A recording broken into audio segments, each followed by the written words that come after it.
नमस्कार, श्री स्वामी समर्थ. आजच्या व्हिडिओमध्ये आपण श्रावण महिन्यातील शुक्रवारी वैभव लक्ष्मीचे व्रत कसे करावे, त्याचे काय नियम आहेत, फायदे काय आहेत, या व्रताची पूजा मांडणी कशी करायची हे आपण आजच्या व्हिडिओमध्ये बघणार आहोत.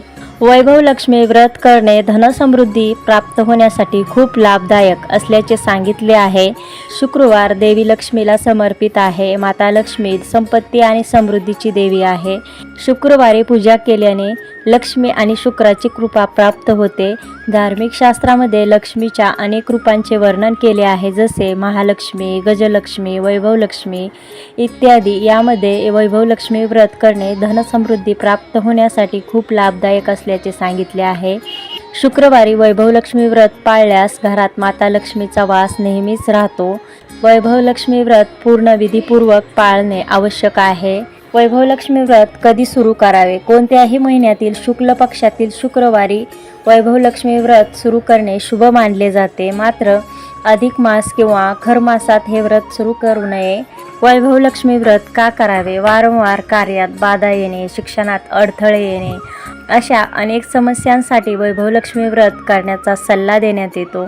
फक्त महिलाच नाहीत तर पुरुष देखील वैभवलक्ष्मीचे व्रत करू शकतात. हे व्रत आपल्या क्षमतेनुसार 11 किंवा 21 शुक्रवारी करता येते. त्यानंतर त्याची सांगता करण्यात येते. कसे करावे हे व्रत? साधारण 11 किंवा 21 शुक्रवार हे वैभवलक्ष्मी मातेचे व्रत करण्याचे ध्येय ठेवले पाहिजे. आपल्या मनातील एखादी इच्छा पूर्ण होण्यासाठी हे व्रत केले जाते. शेवटच्या शुक्रवारी या व्रताचे उद्यापन केले जाते. वैभवलक्ष्मी मातेच्या व्रताचे पुस्तक बाजारात सहज उपलब्ध आहेत.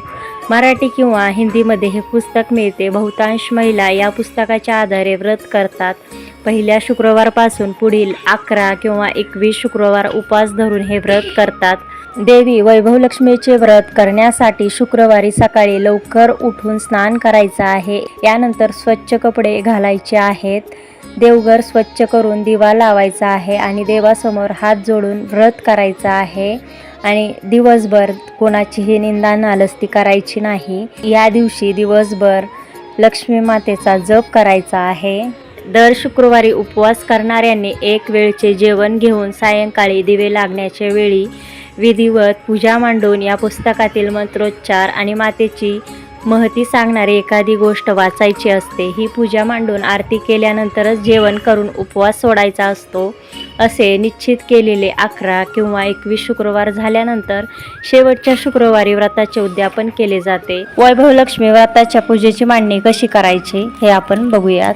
वैभवलक्ष्मी व्रताची मांडणी करताना आपले तोंड पूर्वेकडे करून पाट किंवा चौरंग ठेवायचा आहे. आपल्याला बसायला पाट किंवा एखादा आसन, चटई घ्यायची आहे. पाट किंवा चौरंग पुसून त्यावर लाल कपडा अंथरायचा आहे. लाल कपडा अंथरल्यानंतर तुमच्याकडे जर लक्ष्मी देवीचा फोटो असेल तर फोटो मांडायचा आहे. फोटोची पंचोपचार पूजा करायची आहे. हार असेल तर हार घालायचा आहे.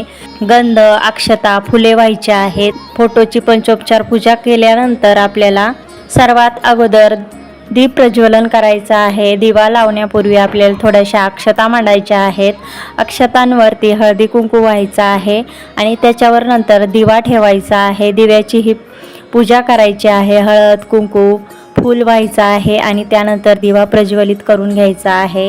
त्यानंतर विड्याचे 2 जोड पानं ठेवायचे आहेत. त्यावर आपल्याला 1 रुपयाचं नाणं आणि सुपारी ठेवायचे आहे. 1 रुपयाचं नाणं आणि सुपारी याला गंध, अक्षता, फुलं व्हायचं आहे आणि त्याच्यावर उजव्या हाताने पाणी सोडून देवाची प्रार्थना करून आशीर्वाद मागायचा आहे. घरातील वडील माणसांना नमस्कार करूनच नंतर पूजेला बसायचं आहे. जय श्री वैभवलक्ष्मी मातेची पूजा सुरू करण्यापूर्वी वातावरण प्रसन्न व्हावे म्हणून धूप जाळायचा आहे. घरातील देवांची पूजा करून त्यांच्या पुढे दिवा लावायचा आहे. कुलदेवतेचे स्मरण करायचं आहे. तर पहिल्या शुक्रवारी आपल्याला संकल्प करायचा आहे. संकल्प करण्यासाठी आपल्याला एक तामण घ्यायचा आहे. पंचपात्र घ्यायचा आहे पाण्याने भरून. आपण पहिल्या शुक्रवारी संकल्प करायचा आहे. संकल्प करताना आपल्याला डाव्या हातातील पळीने उजव्या हातात पाणी घेऊन ओम केशवाय नमः, ओम नारायण नमः, ओम माधवाय नमः अशी 3 नावे घेऊन ते पाणी प्राशन करायचं आहे. आणि त्यानंतर ओम गोविंदाय नमः, ओम वैष्णवे नमः असे म्हणून 2 वेळा डाव्या हातातील पळीने उजव्या हातात पाणी घेऊन ताम्हणात सोडायचा आहे. त्यानंतर डोळ्याला पाणी लावायचं आहे.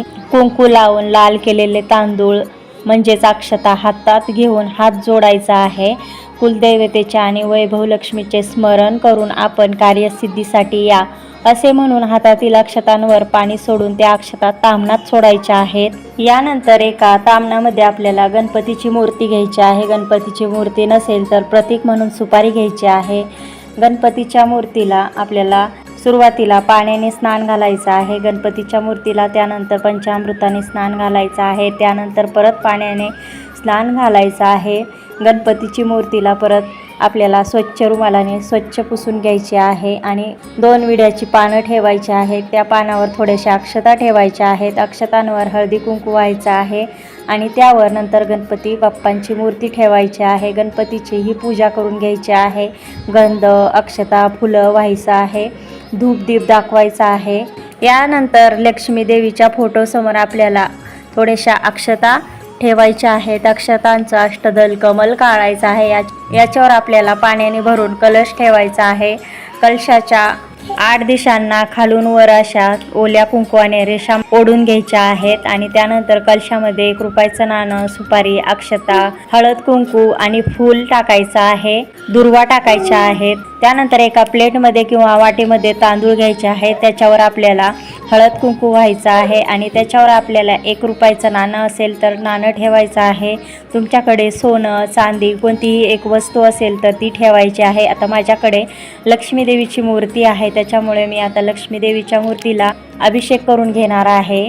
एका ताम्हणामध्ये लक्ष्मीची मूर्ती घेतलेली आहे. लक्ष्मीच्या मूर्तीला आपल्याला पाण्याने अभिषेक करायचा आहे. त्यानंतर पंचामृताने अभिषेक करायचा आहे. त्यानंतर परत पाण्याने अभिषेक करायचा आहे. लक्ष्मीच्या मूर्तीवर अभिषेक करताना आपल्याला जय महालक्ष्मी असा मंत्र म्हणायचा आहे किंवा श्रीसुक्ताचा अभिषेक करायचा आहे. श्रीसुक्त येत नसेल तर जय महालक्ष्मी असा 108 वेळा म्हणून अभिषेक करायचा आहे. लक्ष्मीच्या मूर्तीला अभिषेक झाल्यानंतर लक्ष्मीच्या मूर्तीला स्वच्छ रुमालाने पुसायचा आहे. त्यानंतर लक्ष्मीच्या मूर्तीला अत्तर लावून देवीला कलशातील ताम्हणात किंवा वाटीत ठेवायचा आहे. देवीला गंध, अक्षता, हळद, कुंकू, अष्टगंध, फूल मंत्र म्हणून अक्षता व्हायच्या आहेत. त्यानंतर अगरबत्ती, निरांजन ओवाळून खीर, शिरा, साखरभात, गुळ खोबरं एखादा असा नैवेद्य दाखवायचा आहे. प्रत्येक शुक्रवारी आपल्याला माता लक्ष्मीला लाल फूल व्हायचं आहे. देवीला हात जोडून हे लक्ष्मी माते तू आमच्या घरात कायम वास्तव्य कर, माझी भक्ती गोड मानून सतत आमच्या घरात राहा अशी प्रार्थना करायची आहे. दर्शन घ्यायचं आहे आणि त्यानंतर शंख, घंटा यांची गंध, अक्षता, फूल वाहून पूजा करायची आहे. शंखात पाणी घालून ते पाणी पूजा साहित्यावर स्वतःवर शिंपडायचं आहे.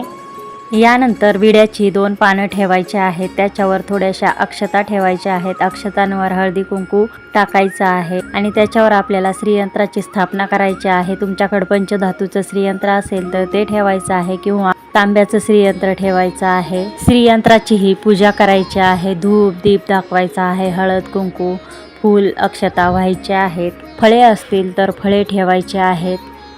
पूजा संपल्यावर सर्वांनी आनंदाने नाम जप करायचा आहे.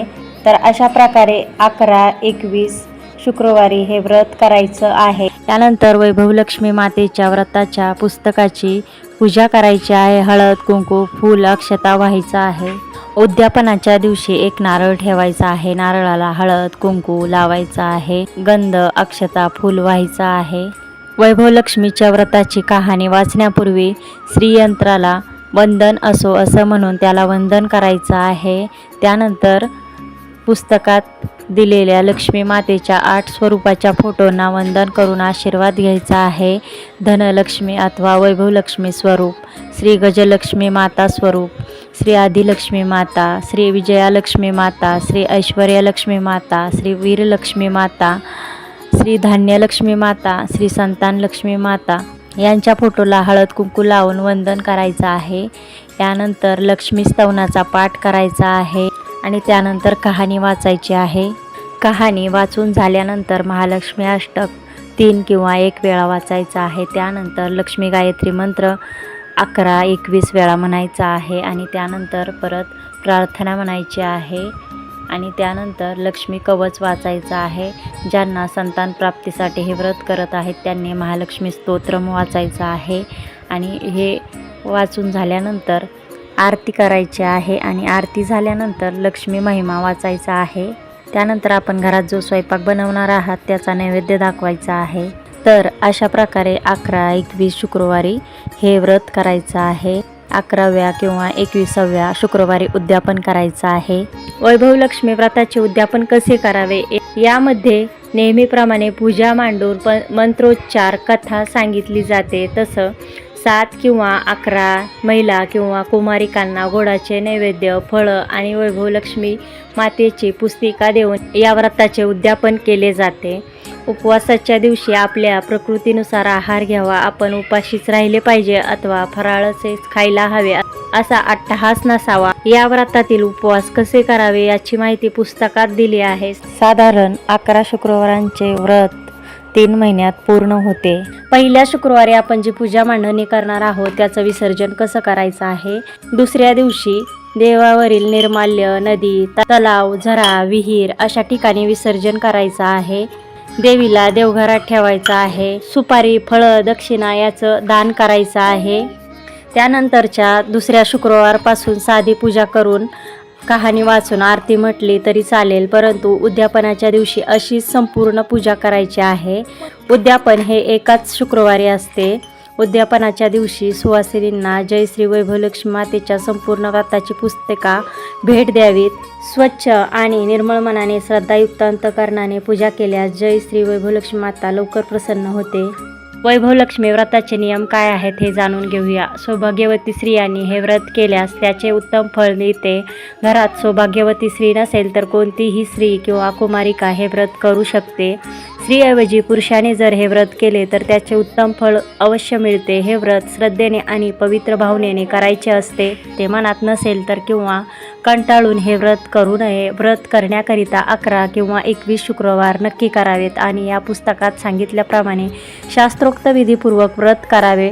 ठरवलेले शुक्रवार पुरे झाले की विधीप्रमाणे आणि शास्त्रोक्त रीतीने समारंभपूर्वक त्याचे उद्यापन करावे. हा विधी अगदी सोपा आहे, पण विधीपूर्वक शास्त्रोक्त पद्धतीने जर व्रत केले नाही तर त्याचे किंचितही फळ मिळत नाही.